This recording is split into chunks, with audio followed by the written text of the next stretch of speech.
9월 24일 말씀 묵상하겠습니다. 함께 기도하겠습니다. 하나님 감사합니다. 우리를 구원하여 주셔서 감사합니다.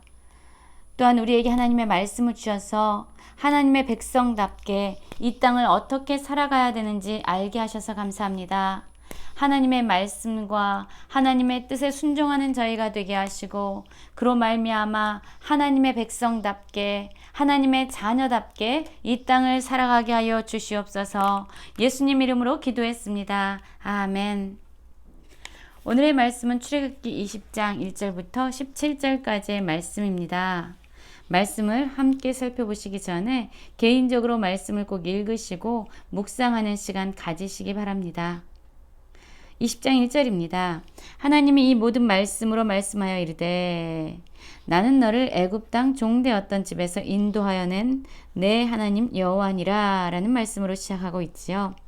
오늘 우리가 살펴보게 될 20장 1절부터 17절까지의 말씀은 하나님께서 이스라엘 백성에게 주시는 10계명에 대한 내용이 자세히 기록되어 있습니다. 사실 출애굽기는 하나님께서 애굽에서 종살이하던 이스라엘 백성에게 모세라는 인물을 보내셔서 그들을 건져내시는 그리고 또한 그들을 인도하시는 이야기가 기록되어 있는 책입니다. 애굽이란 뜻 자체가 애굽에서 나오다, 애굽에서 출발하다라는 의미를 가지고 있죠.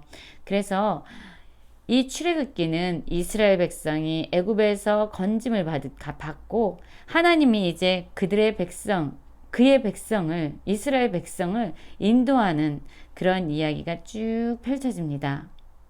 출애굽기 1장부터 16장까지는 이스라엘 백성이 어떻게 구원받고 또한 하나님께서 그들을 어떻게 인도해 내셨는지의 스토리가 기록되어 있습니다.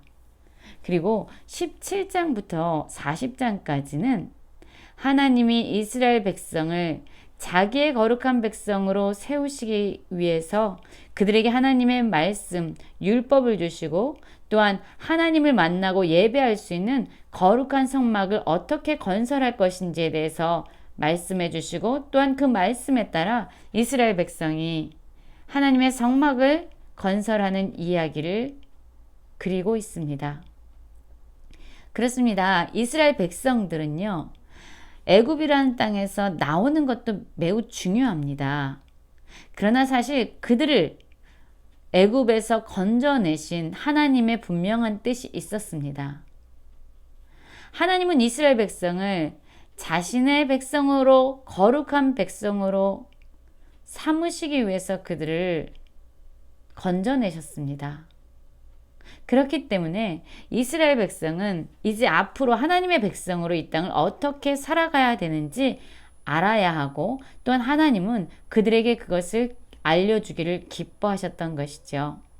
그래서 출애굽기라는 것은 결국 애굽을 떠나는 이스라엘 백성에 대한 이야기가 아니라 애굽에서 종노릇하던 이스라엘 백성을 하나님께서 부르시고 또한 그들로 하여금 거룩한 하나님의 백성이 되게 하셔서 이제 열방을 구원하는 하나님의 계획에 귀하게 사용되는 백성으로 그들을 세워가시는 이야기가 그려지고 있습니다. 19장부터 하나님은 왜 이들을 이끌어 오셨는지를 말해 주었습니다. 제사장 나라가 되게 하고 또한 하나님의 거룩한 백성으로 삼기 위해서 그들을 건져냈다고 말씀합니다. 그리고 그들은 하나님의 소유가 된다라고 말씀하셨죠. 그래서 우리는 그 내용에 대해서 19장에서 살펴보았습니다. 사실 몸은 이 애굽으로부터 건짐을 받았습니다. 그래서 몸은 나와 있지만 이스라엘 백성의 그들의 삶의 모습, 삶의 습관들은 여전히 애굽에서 종살이하던 그때를 벗어나지 못하고 있었습니다. 하나님의 백성의 모습으로 준비되기까지는 아직도 그들에게는 훈련이 필요했고 또한 가르침이 필요했던 것이죠. 그래서 이제 하나님께서는 오늘의 말씀에서 이제 이들이 지켜야 될 것이 무엇인지 하나님께서 그들에게 원하는 것은 무엇이고 또한 하나님이 그들을 어떻게 세워가기를 원하시는지에 대한 10계명의 내용을 잘 그려주고 있습니다. 그리고 이 백성들에게 십계명을 알려주시기 전에 하나님은 먼저 자신이 누구인지에 대해서 그들에게 알려주십니다. 2절이죠. 나는 너를 애굽 땅 종되었던 집에서 인도하여 낸 내 하나님이다 라고 말합니다. 그렇습니다. 하나님이 이스라엘 백성을 구원하신 구원자십니다. 하나님께서 또한 그들을 인도하신 인도자가 되십니다. 또한 하나님께서 그들을 자기의 백성 삼으신 주인이 되시고 주권자가 되시고 소유자가 되십니다. 그것에 대해서 분명히 하나님은 말씀하고 있습니다. 하나님이 이스라엘 백성에게 누구인지, 또한 이스라엘 백성은 하나님에게 어떤 의미인지를 알아야만 이스라엘 백성은 자신들이 왜 하나님의 이 명령을, 하나님께서 말씀하신 이 계명을 지켜야 하는지 분명한 이유를 찾게 되기 때문이죠. 그렇습니다. 그래서 이 뒤에 나오는 십계명의 내용은요, 하나님이 이스라엘 구원하신 그 사실을 떠나서는 생각할 수 없습니다.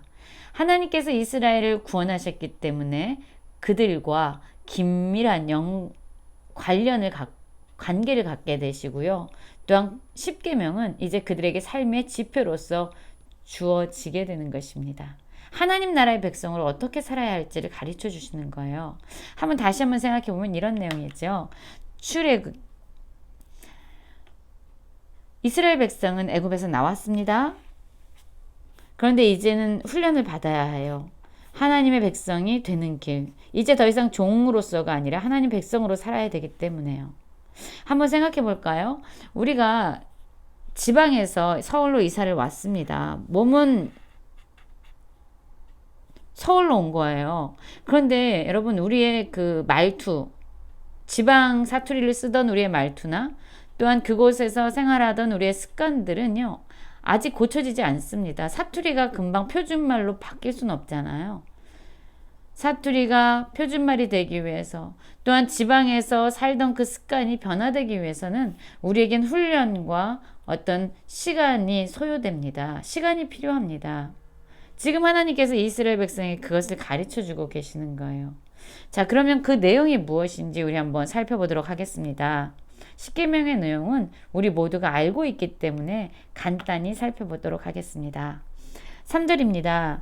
너는 나 외에는 다른 신들을 내게 두지 말라 라고 말씀합니다. 그렇습니다. 오직 여호와 하나님만이 그들에게 참된 신이 되심을, 유일한 신이 되심을, 유일한 예배의 대상이 되심을 하나님은 말씀하고 있습니다. 4절을 보면은요, 너를 위하여 새긴 우상을 만들지 말고 또 위로 하늘에 있는 것이나 아래 땅에 있는 것이나 땅 아래 물속에 있는 것에 어떤 형상도 만들지 말며 그것들에게 절하지 말며 그것들을 섬기지 말라 라고 말씀하고 있습니다. 여러분, 하나님은 우상을 만들지 말라고 말씀하시는데요, 이 우상은 어떤 존재냐면요, 사실 사람들이 자기 자신을 위하여 만든 것입니다. 자기 자신의 안정감과 자기 자신의 생명을 더 길게 연장하기 위해서, 또한 불안함과 두려움을 없애기 위해서 자기 자신을 섬길 대상이 필요했는데 그것이 무엇이냐면 바로 우상입니다. 그래서 정말로 우상을 섬기는 자들의 가장 깊은 내면을 살펴보면요, 그들의 신은 바로 자기 자신이 되는 것이죠. 사람은 눈에 보여지는 것을 쫓기 때문에 그들은 형상으로 우상을 만들고 그것에게 절하며 섬기는 그러한 모습을 하고 있습니다. 그러나 하나님은 이것을 금지하셨습니다.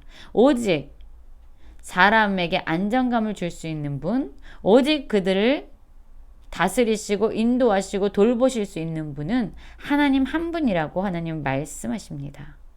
그리고 하나님은 질투하신 하나님이고 하나님을 미워하는 자의 죄를 아버지로부터 아들에게까지 3, 4대 이르게 한다라고 말씀하시고, 하나님을 사랑하고 내 계명을 지키는 자에게는 1000대까지 은혜를 베푸시느니라 라고 말씀합니다. 이 말씀만 보아도요, 하나님께서 얼마나 은혜를 베풀기를 기뻐하시는 분인지 보게 됩니다. 하나님을 미워하는 자에게는 3, 4대에 이르는 그러한 징계가 내려진다면 하나님을 사랑하고 그 계명을 지키는 자에게 천대까지 은혜를 베푸시는 그러한 자비와 은혜가 넘치는 분이십니다. 또 7절에서 보면은요. 하나님께서는 내 하나님 여호와의 이름을 망령되이 부르지 말라고 말합니다. 함부로 부르는 겁니다. 창조주 되신 하나님의 이름을 멸시하는 거예요. 자기의 유익을 위해서 하나님의 이름을 함부로 가져다 쓰는 것입니다. 이런 자는 하나님이 죄 없다 아니하고 그들에게 분명히 죄의 값을 물으시겠다고 말씀하는 것이지요. 8절에서 보면은요. 하나님은 안식일을 거룩하게 지켜라 라고 말씀합니다. 안식일은 참된 쉼과 평안을 누리는 날입니다. 어떻게 해야지 우리는 쉼과 평안을 누릴 수 있을까요? 그렇습니다. 우리의 모든 것을 하나님께 맡길 때에 우린 하나님 안에서 참된 쉼을 얻을 수 있습니다. 하나님이 진정 우리의 주인이 되심을 온전히 신뢰하고 믿을 때에 우리는 그분 안에서 참된 쉼을 누릴 수 있는 것이죠. 나는 주님을 신뢰하기 때문에 온전한 쉼을 누리고 또한 주님은 내 안에서 나의 주인으로서 살아 역사하실 때 우리는 참된 안식을 지킬 수 있는 것이죠. 그리고 하나님께서는 이 안식일은 단지 이스라엘 백성에게만 허락된 것이 아니라 너나 내 아들이나 내 딸이나 내 남종이나 여종이나 내 가축이나 문 안에 있는 머무는 모든 객이라도 아무 일도 하지 말라라고 말씀하시면서 하나님이 진정 우리의 삶의 주인이 되시고 신뢰할 만한 분이라는 것. 그래서 우리가 그분을 신뢰하기 때문에 우리는 스스로 자기의 힘으로 자기의 수고로 무언가를 하려고 하는 것을 모두 내려놓을 수 있는 것. 이것은 모든 사람들에게 동일하게 적용돼야 될 일이다 라고 말씀하고 있습니다. 그렇기 때문에 이 안식일은 참으로 복된 날이고 참으로 구별되어 지켜져야 될 날입니다. 지금까지 1계명부터 4계명까지 보면은요. 하나님과 인간과의 관계에 대해서 좀 더 중심적으로 말씀하고 계시다면 이제 12절부터는 사람과 사람 사이의 관계에 대해서 말씀하고 계십니다. 내 부모를 공경하라. 그리하면 내 하나님 여호와가 내게 준 땅에서 내 생명이 길리라. 그렇습니다. 하나님이 우리를 창조하신 창조주십니다. 그리고 하나님께서는 우리에게 부모를 허락하여 주심으로 말미암아 하나님을 알도록 하셨습니다. 부모는 자녀로 하여금 하나님을 알게 하는 통로자가 됩니다. 그래서 사실 부모를 공경하는 것은 하나님을 공경하는 것과 동일하다고 말씀할 수 있습니다. 물론 부모가 하나님을 경외하고 하나님을 온전히 섬기는 사람이어야만 가능한 일이겠죠. 또한 살인하지 말라, 간음하지 말라, 도둑질하지 말라, 내 이웃에 대해서 거짓 증거하지 말라, 내 이웃의 집을 탐내지 말라, 내 이웃의 아내나 그의 남종이나 여종이나 그의 소나 그의 낙이나 물은 내 이웃의 소유를 탐내지 말라라고 말씀하십니다. 그렇습니다. 자신을 사랑함 같이 이웃을 사랑하는 것. 이웃을 사랑하면서 섬길 때 결국 그 섬김은 내 자신을 섬기고 내 자신을 지키는 것과 동일합니다. 그래서 5계명부터 10계명까지는 사람들과 어떠한 관계 가운데서 살아가야 되는지 말씀해 주고 있습니다. 오늘 우리가 살펴본 이 10계명은요. 구원을 받기 위해서 우리가 행해야 될 어떠한 조건이 아닙니다. 이 10계명은 하나님께서 이스라엘 백성을 구원하신 이후에 시내산에서 그들에게 허락하여 주신 것입니다. 그래서 10계명은 구원의 조건이 아니라 구원받은 자들이 하나님께 감사해서 마땅히 반드시 지켜야 될 삶의 모습이라고 말씀드릴 수 있습니다. 주님의 계명을 마음에 새기며 하나님 백성으로 오늘 하루 살아갈 수 있는 모든 성도님들 되시길 간절히 기도합니다.